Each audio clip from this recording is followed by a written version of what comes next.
বদিউল আলম মজুমদার সাহেব যে কথা বলছেন এই কথার সঙ্গে আমি একমত না। উনি যেটা বলেছেন যে আওয়ামী লীগ না আসলেও নির্বাচন অবৈধ হবে না, মানে এটা হবে না, বৈধ হবে, আমি কিন্তু এই কথার সঙ্গে একমত না। এই সরকারের উপর দায়িত্বটা কি? আওয়ামী লীগকে বাদ দিয়ে নির্বাচন না। এই অন্তর্বর্তীকালীন সরকারকে জনাব তারেক রহমান বরাবরই সহযোগিতার কথা বলছেন এবং সেই সাথে তিনি বলে দিলেন যে সতর্কও করলেন, এক ধরনের সতর্ক বার্তাও দিলেন। মানে ওভারঅল বিএনপি দলটির প্রতি কি ধরনের বার্তা গেল? তারেক রহমান, আমি মনে করি যে মানে উনি যখন এই দেশ থেকে চলে যান, ইংল্যান্ডে যান, সেটা ধরেন আজকে প্রায় 17-18 বছর আগের কথা, এবং ওই সময়ের তুলনায় ওনার মধ্যে অনেক পরিবর্তন হয়েছে এবং আমার বিবেচনার পরিবর্তনটা ইতিবাচক। যে কথাগুলো উনি বলছেন এই কথাগুলো ভিত্তি করে আমি বলছি। আর এটা যদি অভিনয় হয়ে থাকে, হতেও পারে, পলিটিক্যাল লিডারদের অভিনয়ের ক্ষমতা অসাধারণ, যদি অভিনয় হয়ে থাকে তাহলে তো কিছু বলার নাই। আমার মতো মানে আপনার মূর্খ দর্শক বুঝতে পাইনি, কিন্তু আমার কাছে মনে হয় যে কথাগুলো বলছেন এটা এর আগে কোনো বিএনপি লিডারের মুখে এই ধরনের কথা আমি শুনিনি, এবং উনি বাস্তবতাটা উপলব্ধি করতে পেরেছেন। বাস্তবতাটা কি, যে এই সরকার কতদিন থাকবে না থাকবে, এই সরকার কি করবে না করবে, এগুলো নিয়ে নানা ধরনের সন্দেহ, নানা ধরনের আলোচনা, নানা ধরনের আপনার অস্থিরতা মানুষের মধ্যে, পলিটিক্যাল পার্টিগুলির মধ্যে থাকলেও একটা বিষয়ে কিন্তু সবাই নিশ্চিত যে আগামী যে নির্বাচনটা এদের মাধ্যমে হবে সেই নির্বাচনটা তুলনামূলকভাবে ভালো নির্বাচন হবে। সেই নির্বাচনের আপনার মূল ভূমিকায় থাকবে জনগণ, এটা মোটামুটি একটা ধারণা কিন্তু পাওয়া গেছে, এবং সেখানে একদম একতরফা কেউ গোল দিয়ে দেবে সেটাও হবে না, এবং ক্ষমতায় যেটা আসবে, যারা আসবে সেখানেও নানা ধরনের পরিবর্তনও আসতে পারে। এই যে এখন যেমন আপনার সব নিয়ে নেয় যে বিজয়ী, সেরকম নাও হতে পারে, অনেক রকম মানে ইকুয়েশন নিয়ে কিন্তু কথাবার্তা হচ্ছে। তার মানে আগামীতে ক্ষমতায় আসাটা মূলত জনগণের ইচ্ছার উপর নির্ভর করবে। কাজেই মানুষ, পলিটিক্যাল পার্টিগুলি কি করে জনগণকে খুশি করার একটা চেষ্টা করে, যেটা হাসিনা সরকারকে কখনোই করতে হয় নাই, কারণ ওনারা তো সিদ্ধান্তই নিয়েছিলেন আমি জনগণের কাছে আর যাবো না, তো ওনারা যান নাই। কিন্তু এখন কিন্তু জনগণের কাছে যেতে হবে। এই জন্য তারেক রহমান সম্ভবত জিনিসটা বুঝতে পেরেছেন এবং সেভাবেই উনি ওনার দলকে পরিচালনা করার চেষ্টা করছেন। সব জায়গায় পারছেন তা না, কিন্তু যতটুকু চেষ্টা করছেন এই চেষ্টাটাও কিন্তু জনগণ নোটিশ করবে, এরকম একটা প্রত্যাশা অথবা চিন্তা ওনার নিজের মধ্যে আছে। এবং আমার ধারণা নোটিশ দেবেন, আমি নোটিশ করতেছি, কিন্তু আমি প্রতিদিন ওনার একটা করে কথা শুনি আর অবাক হই আর ভাবি এটা বিএনপির লিডারের কথা। কারণ আমরা তো বিএনপির একটা চেহারা দেখেছি রে ভাই, আওয়ামী লীগের চেহারাও দেখেছি, তো এটা বিএনপি লিডারের কথা কেন, এটা কিন্তু মাঝে মাঝে ভাবি যে তাই তো দেখছি হচ্ছে। এবার যেটা হলো, দুদিন আগেই দেখেন মির্জা ফখরুল ইসলাম কিন্তু এক ধরনের অস্থিরতা প্রকাশ করেছিলেন যে নির্বাচন তাড়াতাড়ি দিতে হবে, কিন্তু আজকে তারেক রহমান যেটা বললেন সেটা কিন্তু টোটালি অন্যরকম কথা বললেন, যে এদেরকে আমরা সময় দিব, যে কোনো কিছুর উপরে এদেরকে ব্যর্থ করা যাবে না, ব্যর্থ হতে দেওয়া যাবে না। আচ্ছা, কি যে ভালোবাসে ভাই, যদি বলেন যে কেন ভালোবাসো, তারা একটা জবাব দিবে যে ভাই এরা আর কিছু না করুক, আমাদের তো হাবিয়া দুজক থেকে নামাই নিয়ে এসে, ওই হাবিয়া দুজকে আর কেউ ঢুকতে চায় না। এবং মানুষের মধ্যে একটা ধারণাও হয়েছে যদি কোনো কারণে এই সরকার ব্যর্থ হয় তাহলে বোধহয় ওরা আবার ফেরত আসবে। এই চিন্তায় মানুষ কিন্তু অস্থির হয়ে গেছে। তা না হলে দ্রব্যমূল্য এই সরকার নিয়ন্ত্রণ করতে পারছে না, কিন্তু ল অ্যান্ড অর্ডার নিয়ন্ত্রণ করতে পারছে না, বিদ্যুৎ দিতে পারছে না, কিন্তু লোডশেডিং হচ্ছে প্রতিদিন। এই সমস্ত বিষয় নিয়ে কারো মুখে কোনো কথা শুনছেন? পাবলিকের মুখে শুনবেন না। কেন শুনবেন না?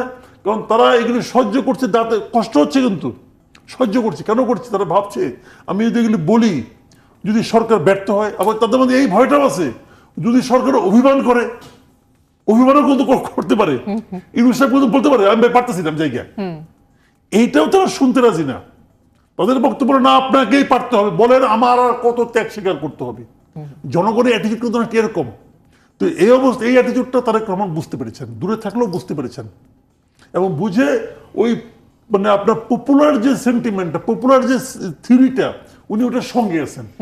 একটা রিয়েল পলিটিশিয়ানের এটি হলো একটা চরিত্র, যে আমি পপুলার যে সেন্টিমেন্ট আছে ওর সঙ্গে যাবো, যাচ্ছেন জনগণের সাথে। কিন্তু আমার শরীর বন্ধু অনুরোধ এই সরকারের কাছে যে ভাই তারেক রহমান আপনাকে হেল্প করবে এই আশা বসে থাকেন না। বিএনপি জনগণ সহ্য করবে, জনগণ একতরফা ভালোবাসতেই থাকবে এই অপেক্ষায় থাকেন না। প্লিজ একটু নড়াচড়া করেন, তাদের মধ্যে কোনো নড়াচড়া কম দেখতেছি। এটা বয়সজনিত কারণেই হোক অথবা এনজিও জনিত কারণেই হোক, ওই অভ্যাসের কারণে হোক, নড়াচড়া কিন্তু ভাই কম। বয়সজনিত কারণে তো আসলে হওয়ার কথা না, কেন সেটা অনেক তরুণরাই তো আছে। বেশি নড়াচড়া করে, বয়স্ক লোক জিম্মেরে বই থাকতে পছন্দ করে। আচ্ছা, আর এই সাথে আরেকটু যদি যুক্ত করি, সেটা হলো যে অনেকেই বলছেন ঠিক এই সিচুয়েশন, এবং আপনি যেটা বললেন যে মানুষের মধ্যে এখনো ভয় বা ট্রমা কাজ করছে, যদি এরা ব্যর্থ হয়, ওই শক্তি যদি আবার ফিরে আসে, ওই শক্তি যদি আবার ফিরে না আসে, তাহলে যে নির্বাচনটা এরপরে হবে সেই নির্বাচনটা কি গ্রহণযোগ্য হবে? মানে ওই পার্থক্য হবে কোথায়? না, ওই শক্তি আবার ফিরে না আসলে নির্বাচন গ্রহণযোগ্যতার সঙ্গে কিন্তু ওই শক্তি ফিরে আসা না আসার কোনো সম্পর্ক নাই। আচ্ছা, ওই বদিউল আলম মজুমদার সাহেব যে কথা বলছেন, এই কথার সঙ্গে আমি একমত না। উনি যেটা বলেছেন যে আওয়ামী লীগ না আসলেও নির্বাচন অবৈধ হবে না, মানে এটা হবে না, বৈধ হবে, আমি কিন্তু এই কথার সঙ্গে একমত না।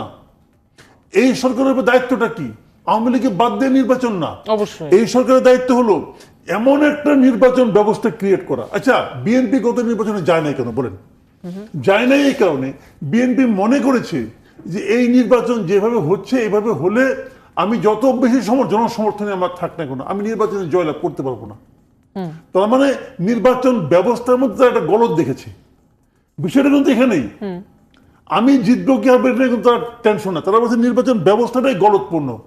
এবং 2018-তে তারা কিন্তু গিয়েছিল আশ্বাসের উপর ভিত্তি করে যে নির্বাচনটা ভালো হবে। তো নির্বাচন যদি ভালো হবে, এমন একটা ব্যবস্থা যদি এই সরকার প্রস্তুত করতে পারে, যে তারা যে কমিশন করেছে বদিউল আলম মজুমদারের নেতৃত্বে, কমিশন গঠন করা নাই, করবে বলেছে, যদি সেই কমিশনটা গঠিত হয়, যোগ্য লোকগুলি সেখানে থাকে, বদিউল আলম মজুমদার নিজেও একজন যোগ্য ব্যক্তি বলে আমি মনে করি, ওনারা যদি থাকেন, সবাই মিলে যদি একটা কমিশন গঠন করে একটা পদ্ধতি সৃষ্টি করেন, সেখানে আওয়ামী লীগ না আসার কি কারণ আছে? উনি যে যুক্তিটা দিয়েছেন যে আওয়ামী লীগের এখন দলীয় প্রধান নাই, দলের সব নেতারা পলাতক, তাহলে এখন আওয়ামী লীগ কিভাবে আসবে?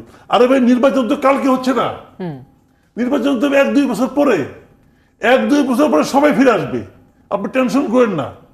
যদি এই একটা লটের মধ্যে সমস্ত নেতাদের বিরুদ্ধে আপনি মামলা করে দেন, সব নেতাদের বিরুদ্ধে, বিএনপির বিরুদ্ধে মামলা ছিল না, নির্বাচনের যদি পরিবেশ থাকতো বিএনপি এইবারই নির্বাচনে আসতো, কিন্তু পরিবেশ তো ছিল না।